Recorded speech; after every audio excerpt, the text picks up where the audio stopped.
안녕하세요. 내부도 출근 제리멘토입니다. 공기업과 사기업은 같은 기업이지만 큰 차이가 있고 이에 따라 입사를 위한 과정, 즉 채용 방식 역시 큰 차이가 있습니다. 그렇다면 공기업 지원, 그 중에서도 첫 관문인 서류 전형을 준비하기 위해 여러분은 무엇을 준비해야 할까요? 답은 불경자자입니다. 즉 블라인드. 직무 관련 활동, 자격증, 자기소개서라는 뜻인데요. 블라인드를 위반하지 않고 지원 직무 관련 경험이 많고 관련 자격증이 많고 자기소개 질문 속에서 요지 또는 평가 항목에 대해 기술하되 그 수준이 높으면 합격하는 것이죠. 불경자자 중에서 가장 중요한 것은 블라인드 위반이 되어서는 안 된다는 점입니다. 왜냐하면 공기업의 가장 큰 특징은 공공성이며 이를 취업을 위한 관점에서 보면 공정성입니다. 따라서 공기업에 지원하시는 분들, 정규직, 인턴 등 지원 구분에 관계없이 지원 공기업에서 제시하는 블라인드 위반 기준은 반드시 지켜야만 합니다. 예로 이 곧 있을 한국토지주택공사 블라인드 위반 기준을 공유해 드리면서 반드시 지원 기업에서 제시한 내용을 확인하셔야만 한다는 사실을 꼭 저는 말씀드리고 싶습니다. 한국주택공사는 1단계 위반 시 1회는 오전 감점하는데 1단계 위반 사항을 보면 아주 기본적인 출신 학교, 학력, 나이 등등인데요. 이런 아주 기본적인 것들을 위반할 시 합격권인 5점을 극복할 수 없는 점수입니다. 이 한 번 위반하면 탈락이 아니라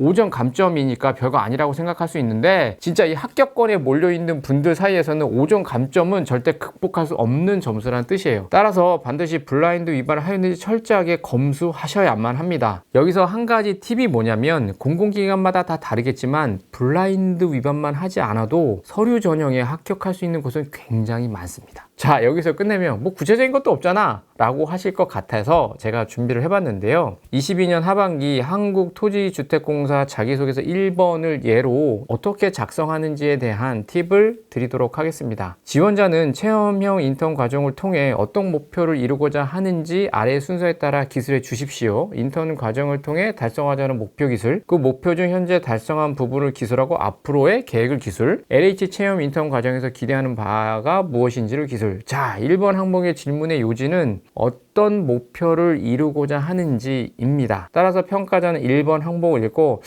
정말 이런 목표는 어느 정도 이루었고 인턴으로 입사 후 더 개발할 수 있겠구나를 강하게 이해하면 이해할수록 더 많은 점수를 받을 수 있습니다. 따라서 평가 항목을 구성하자면 달성하고자 하는 목표가 한국토지주택공사 인턴십을 통해 달성할 수 있는 것인지, 달성하려는 목표가 갑자기 생긴 것이 아니라 그 이전부터 어느 정도 준비된 목표인지, 그리고 지원 목표를 이루면서 결국 인턴십을 실시하는 한국토지공사에 어떤 기여를 하겠다를 확인할 수 있으면 합격인 거죠. 자, 그러려면 채용 공고 시 제공하는 직무 기술서를 잘 읽어보세요. 제가 만약에 목표를 고객관리라고 했다면 한국토지주택공사 고객관리 업무는 공공주택 입주자 지원 및 관리를 하거나 주택 구매자 지원 및 관리를 하거나 주택 임대차 지원 및 관리를 하거나 고객 상담 및 민원 처리를 하는 등의 업무를 하는데 인턴은 상기 업무를 직접 하기보다는 보조적으로 하게 될 것입니다. 따라서 이 두 가지식으로 첫 문장을 이렇게 쓰는 거죠. 한국토지주택공사 인턴 과정을 통해서 고객 지원하는 시스템을 이해하고 이를 잘 활용하는 것이 목표입니다. 와 같이 이 두 가지식으로 목표를 기술한 다음에 사무직으로 중요한 것은 소속 조직의 운영 시스템을 이해하고 이를 목적에 맞게 잘 운영하는 것이라 생각합니다. 저는 이를 위해 지금까지 땡땡한 경험을 하며 사무 업무 시스템을 운영하는 경험을 하였습니다. 이를 통해 이 뒤에는 어떻게 쓰냐면 얼마만큼 시스템을 이해하고 있고 운영하는 업무를 통해 무엇을 배우고 성장했는지를 기재하면 되는 거죠. 이 부분이 바로 달성 부분을 기재하는 것이고 입사 후 상기 같은 경험을 바탕으로 한국토지공사에서 본인이 목표를 이루고자 하는 인턴이나 아니면 땡땡한 기여를 하겠다와 같이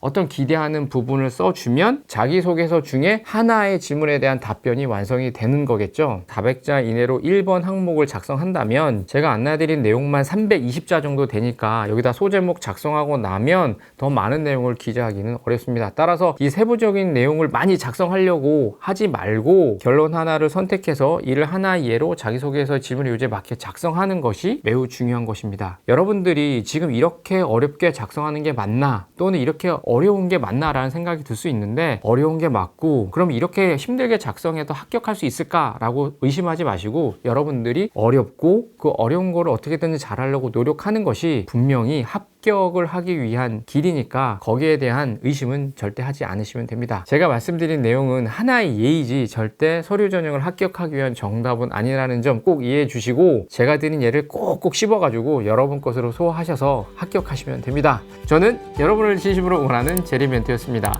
안녕.